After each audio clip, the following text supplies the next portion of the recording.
తెల్లవారే వెలుగు రేఖలా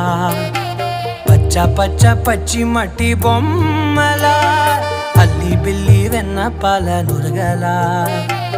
అచ్చ తెలుగు ఇంటి పూల కొమ్మలా దేవదేవుడే పంపగా ఇలా దేవతే మా ఇంట అడుగే పెట్టెనంట బ్రహ్మ కళ్ళలో కాంతులే మా అమ్మలా మా కోసం మళ్ళీ లాలి పాడేనంట.